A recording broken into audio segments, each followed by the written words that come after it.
¿Qué tal? ¿Cómo están? Acabo de venir de Estambul de ver una final trascendente, que es la final de la Champions League, de la UEFA Champions League, con el título ganado por el Manchester City, muy ajustadamente sobre el Inter 1-0, sufriendo horrores el Manchester City, cuando muchísima gente vaticinaba que esto terminaría en una goleada y que la diferencia entre los ingleses y los italianos era enorme. Casi una final que no se necesitaba jugar de tanta diferencia que había entre uno y otro. Es decir, pocas veces se llegó a una definición de un torneo tan importante, el más importante de los tres que se está jugando ahora en Europa, y que la mayoría de la gente pensara que era casi lo mismo.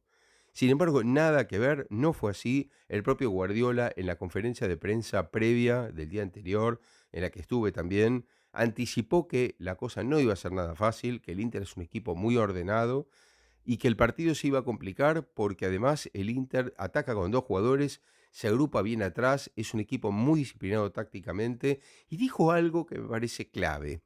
Para un equipo italiano de estos, cuando se juega una final y vamos empatados 0-0, para este equipo italiano es ir ganando 1-0.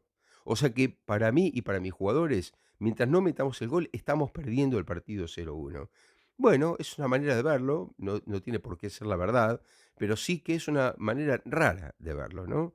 ¿Por qué? Porque, bueno, el City lo que necesitó, y lo dijo Guardiola bien, y fue así exactamente, lo que necesitó el City fue paciencia. Dijo, este es un partido para tener paciencia, para no volverse loco si la pelota no entra, porque va a costar.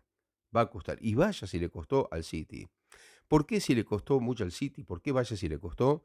Primero de todo es porque el equipo italiano efectivamente estaba muy bien parado, un equipo que tiene una formación clásica en cuanto a sistema. Me parece que Simone Inzaghi nos contaban los colegas italianos, algunos amigos de muchos años que estaban en Estambul con nosotros, que este Inter los últimos 2 meses profundizó sus virtudes. Es decir, hasta ahí más o menos venía bien, hizo una buena temporada. Ellos mismos rescataban que un hecho muy importante para el Inter fue pasar una fase de grupos que anteriormente, si ustedes lo miran por las estadísticas, no pasaba porque el Inter varios años se quedó en la puerta de la Champions después de la fase de grupos y terminó en la Europa League porque no pudo pasar la fase de grupos. Bueno, esta vez tenía al Barcelona de Xavi y tenía al Bayern Múnich, que era un equipo muy poderoso, que de hecho para casi todos, y así fue, se iba a despegar de todos, iba a quedar primero en el grupo. Bueno, pasó eso, efectivamente el Bayern quedó primero en el grupo y el Inter quedó segundo y desplazó al Barcelona, especialmente en un partido en el Camp Nou que terminó 3-3, partido que vi en la cancha y que fue el que, si ustedes recuerdan, el que Lautaro Martínez prácticamente despidió del fútbol a Gerard Piqué. Piqué quedó en evidencia después de ese partido por cómo le ganaba las espaldas a Lautaro Martínez. A partir de ahí Piqué, a los días nada más, decidió retirarse del fútbol.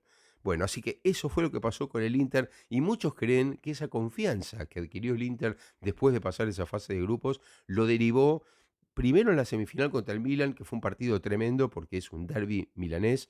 Entonces, para el Inter pasar al Milan, en 2003 habían jugado una semifinal y el Milan había pasado y luego fue campeón de ganar a la Juventus la final en Manchester. Bueno, en este caso fue al revés, el Inter pasó y entonces llegó con una gran confianza a la final. Pero lo dijo muy bien Inzaghi, y yo creo que no fue del todo abrir el paraguas. Inzaghi, el día anterior a la final, había dicho, ojo, que este equipo del Inter va a hacer todo lo posible para ganar, hacemos todo lo que está a nuestro alcance, pero ustedes tengan en cuenta que este equipo viene de pelear por la Copa Italia, donde jugó la final y se la ganó la Fiorentina, y al mismo tiempo peleaba en la Liga Italiana que terminó, que acaba de terminar la Serie A, ganada por el Napoli, por una plaza entre los 4 primeros para ir a la Champions siguiente.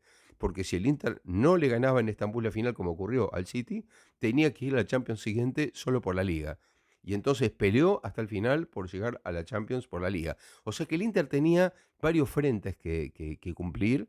Bueno, fue cumpliendo como pudo hasta el último y llegó al último partido de la temporada en una situación con muchos jugadores realmente agotados. Aún así, yo creo que el Inter respetó su estilo, respetó su juego con un 3-5-2 que muchos periodistas italianos se ríen porque dicen, bueno, depende quién, es un 3-5-2, pero Guardiola habla de 5-3-2. Bueno, claro, hay que ver si los dos de banda se ven como volantes o como defensores. Y me decían estos colegas italianos, y es lo que uno ve también, que hay veces que el Inter juega con esos dos de banda, defendiendo, y otras veces juega en el medio. Depende del partido y depende del rival, lógicamente. Bueno, Una de las grandes cuestiones era qué iba a hacer el Inter contra el City, porque el City también cambió un poco el formato que tenía originalmente, y ese 4-3-3 que siempre le gustó a Guardiola, ahora lo fue cambiando, dejando 3 jugadores en defensa, pasando Stones prácticamente a sumarse a la mitad de la cancha, que es un movimiento raro de piezas, realmente raro, y que me decía muy bien el colega y amigo, el entrenador, mejor dicho, y amigo Rolo Zapata, que dirigió tantos años en el fútbol africano, que es argentino y sabe mucho de fútbol internacional. Me dice, vos fijate, y qué interesante esto, que con este dibujo de Stones adelante ya, un poco más adelantado, más cerca de Rodrigo, se puede decir que el City se va acercando cada vez más a la vieja WM. Es decir, con 3-2-2-3. Es decir, es prácticamente una W y después una M, del medio para arriba, ¿no? Eso casi en el fútbol de hoy no existe. Es muy raro que eso ocurra y me parece muy interesante como dibujo táctico. Así que bueno, un Stones muy alentado por la gente, es un ídolo, se transformó en un ídolo de los hinchas del City cuando Stones antes no pintaba, prácticamente en un suplente más. Hoy Stones es un jugador muy importante en el granaje del City por este cambio importante que se tradujo en una mejor técnica, en un mejor movimiento, mejor lectura del partido más fina. Y por otro lado hay que destacar también el gol lo hace Rodri, no lo hace Haaland. ¿Por qué? Porque lo que le decía del partido, una de las claves fue lo del primer tiempo. El primer tiempo creo que desesperó a Guardiola por varias cuestiones y puso muy nervioso al City. ¿Por qué? Porque el City se encontró con un orden táctico por parte del Inter, con un equipo que redujo los espacios del City, porque muy inteligentemente Inzaghi se dio cuenta que siendo ellos superiores, a veces hay que entender que el otro es superior. Dice, bueno, este partido si jugamos una serie de 10 nos gana 9, pero es a partido único. Entonces, ¿qué tengo que hacer yo? Primero, reconocer dónde están mis defectos y dónde están sus virtudes. Entonces, ¿ellos son mejores que nosotros? Y sí, la mayor parte de las veces son mejores que nosotros. Entonces, ¿qué es lo que pasa? ¿Qué es lo que hay que hacer? Primero, reducir el terreno de juego para que ellos no puedan desarrollar ese juego. Entonces, era fundamental que los volantes anticiparan. Fue lo que pasó. Y otra cosa que les dije antes es que esa línea de 3 o de 2, mejor dicho, de 3 o de 5 que podía ser la línea defensiva, es decir, qué hacían con los de las bandas, que les comentaba antes, ¿no? ¿Qué podía pasar con los de las bandas? Dumfries, el de Países Bajos por un lado, y Di Marco por el otro. El tema era si jugaban de volantes o si jugaban de defensores. Bueno, para sorpresa el City jugaron de volantes, no de defensores. Entonces Di Marco, incluso ustedes recordarán que hasta tuvo una situación de gol que vino una pelota aérea, cabeceó, pegó en el travesaño con Ederson vencido, la pelota le volvió, remató de volea y pegó en Lukaku. Esto fue en el segundo tiempo. O sea, Di Marco estaba ahí. Y Di Marco estuvo ahí más de una vez en el ataque. Esto muestra a claras lo que había cambiado de mentalidad y lo que había hecho durante el partido como estrategia, en este caso, el técnico Inzaghi, para de alguna manera cerrar, a cerrarse o no dejar pasar al Manchester City. Por el lado de Manchester City, como les decía, mucho más el sistema clásico, pero se encontró ante la imposibilidad de jugar, de hacer circular la pelota, de esto que habitualmente hacen Rodri, Gundogan, bueno, Bernardo Silva, Grealish. En este caso casi no pudieron desbordar nunca. Les costó muchísimo. Y claro, ¿qué pasó? Los 3 centrales encerraron a Haaland y Haaland no encontró nunca los caminos para dónde llegar. Todo esto hizo que el primer tiempo se complicara y encima ocurrió algo más. A los 36 minutos del primer tiempo se lesiona Kevin De Bruyne, algo que no estaba previsto, o que por lo menos creo yo, no lo cuenta la gente del City, pero en principio nadie comentó que Kevin De Bruyne se podía ir en el primer tiempo de una final. Bueno, no es la primera vez que pasa, ya le pasó a De Bruyne en otras finales, en otros partidos. Atención con esto, porque se habló mucho de la generación belga muy importante, pero los jugadores belgas en los partidos trascendentes no están rindiendo. Le pasó a Lukaku en el Inter, le pasó a Kevin De Bruyne en el City. Kevin De Bruyne sale demasiado pronto, obligado a Guardiola a poner al Phil Foden, que es otra clase de jugador, pero no es ese lanzador que es Kevin De Bruyne, que con Haaland hizo una pareja letal y que dio lugar a una enorme cantidad de goles, 53, que marcó en esta temporada el noruego. Bueno, faltaba De Bruyne y faltaba 2 tercios del partido todavía de la final. Bueno, ¿qué iba a hacer el City? Bueno, era el gran acertijo. Quedaban 9 minutos del primer tiempo más el descuento y el segundo tiempo. Bueno, Foden se tuvo que hacer cargo de eso y no parecía que la situación cambiara. En ese momento se van al descanso y resulta que la situación más clara de gol, había habido una para cada lado. Bueno, Haaland perdió una que tapó muy bien el arquero Nana y por otro lado había tenido una Lautaro Martínez que tapó muy bien con las piernas Ederson. pero el partido hasta ahí era parejo, y no solamente era parejo, la sensación de que psicológicamente los italianos dominaban el partido. Esto fue así hasta que fíjense qué cosa, qué importante que es tener algo que después lo dijo Guardiola también y que me parece fundamental para una mentalidad ganadora para un equipo que tiene tantos jugadores. Guardiola dijo, no todo depende del sistema táctico. Por supuesto que los jugadores tienen un poder de creatividad. Lo que hay que darle es un sentido de equilibrio y un sentido táctico de equipo para cuando las situaciones no son las mejores. Cuando la situación no es buena, te salva el equipo, no te salva un jugador. Si vos tenés un equipo ya armado, esa estructura aceitada te puede salvar en determinados momentos. Bueno, tal cual ocurrió eso, más o menos al promediar la segunda parte, la segunda etapa. ¿Por qué? Porque aprovechó el City no un error de jugada con pelota, sino un error posicional para centrarse y colocarse tipo handball alrededor del área del Inter. Y empezó con esos toques que suele hacer desde Grealish hasta Bernardo Silva de una punta a la otra.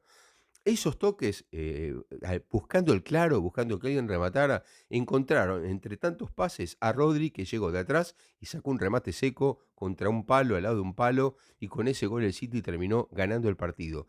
Sin embargo, la cosa no fue tan fácil. Como dije, Di Marco se pierde un gol, Lukaku se perdió dos goles imposibles, uno de esos se lo perdió él de cabeza prácticamente en la boca del arco, que yo todavía hoy no sé cómo no entró la pelota y no sé si Lukaku pudo dormir esa noche, realmente, porque es increíble el gol que perdió. Pero la que sacó Ederson sobre la hora, la última jugada del partido, es monumental y también habla de lo cerca que estuvo este Inter de empatarle el partido y vaya a saber qué pasaba si psicológicamente se lo empataba prácticamente en el descuento de una final, ¿no? Así que, como bien dijo Guardiola, es un partido que bien el City pudo haberlo empatado y lo ganó, como otras finales las pudo haber ganado y no las ganó. Así es el fútbol. Pero creo que el Inter se debe ir con la cabeza bien levantada porque realmente hizo una gran final, mucho más de lo que muchos imaginaban, y el City creo que termina ganando con justicia mucho más por el desarrollo del torneo que por la final en sí. Muchas veces pasa esto. El campeón es campeón con justicia por lo hecho a lo largo del torneo. Una Champions rara, hay que decir también las cosas como son, porque es una Champions en la que el Bayern Múnich parecía el gran dominador en la fase de grupos, después hasta cuartos de final también el Bayern fue el mejor equipo y cometió un error gravísimo a nivel interno de la dirigencia, que fue cambiar a Julian Nagelsmann, que era el entrenador que había hecho un gran trabajo y que había ganado, de hecho, todos los partidos que había jugado en la Champions. Y entonces ahí se encuentra con un cambio total, entra Thomas Tuchel a reemplazarlo, cuando ya se acercaba la definición de la Champions. De hecho, tuvieron una crisis hasta la Bundesliga. Tuchel enfrenta al City, ahí queda eliminado el Bayern contra el City. Y bueno, el City ahí se encuentra ya en la fase final de un camino. Venía el Real Madrid, muchos hablaron del fantasma de la temporada anterior cuando quedó eliminado con 2 goles en un minuto prácticamente que le hicieron al Bernabéu, pero esta vez el City reventó así directamente al Real Madrid en Inglaterra, no dejó ninguna duda, llegó así a la final y la final sí, ahí sufrió más de la cuenta contra el Inter, no se tenía en cuenta que esto podía pasar, pero es fútbol, una vez más, otra cachetada de la pelota, de fútbol y del fútbol en general a los que hablan de la lógica. El fútbol es la dinámica de lo impensado, como decía el gran periodista de los años 50, 60, 70, Dante Panzeri, ¿no? Dinámico de lo impensado. Decir que en fútbol mañana un equipo va a golear al otro con total certeza y firmarlo, creo que puede terminar en una catástrofe. Y las cosas no son así. Uno más uno en fútbol nunca es dos. Depende mucho de las circunstancias, del contexto, de miles de cosas que hay que tener en cuenta. Esta final de la Champions lo volvió a demostrar. Guardiola gana su tercera Champions League, después de haber ganado dos hace tanto tiempo ya con el Barcelona, 2009-2011, ahora gana la tercera. Y además el City se lleva el triplete del año, algo bastante difícil de conseguir porque ganar Copa, Liga y Champions en el mismo año es muy, muy difícil. Solo lo había conseguido en Inglaterra el Manchester United en 1999 con el gran Sir Alex Ferguson, pero ya pasó mucho tiempo de eso, ¿no? Recién ahora el City lo vuelve a conseguir, ganando las tres cosas en la misma temporada. Así que, bueno, un éxito total que muestra, y ahí también quiero llegar a esto, que no siempre los ricos ganan y hasta para ganar tenés que tener un orden institucional y una idea de equipo. ¿Por qué digo esto? Más que nada refiriéndome al PSG, ¿no? o a este Chelsea de estos últimos tiempos, pero especialmente al PSG. El PSG tiene una fortuna, pero sin embargo no consigue armar todo esto que tiene el City. ¿Por qué? Porque el City, además de los jugadores que tiene, además de lo que armó Guardiola, hay que decir también que el City tiene a un Ferran Soriano, tiene un Chiqui Berechitain, que es gente que trajo del Barcelona, de la mejor época de gloria del Barcelona de Joan Laporta en la primera etapa con Pep Guardiola. Se trajo a todas esas personas realmente importantes, a Borrell también que trabaja con los juveniles, Manel Estiarte, el asesor de Guardiola, en fin. El fútbol hay que tener una idea de qué se quiere hacer primero para después llevarla a cabo. ¿Puede tardar años? Puede tardar, pero al final la justicia siempre llega. Espero que les haya gustado este video, le pido como siempre que pongan me gusta acá abajo, que lo compartan y no olviden suscribirse. Hasta la próxima.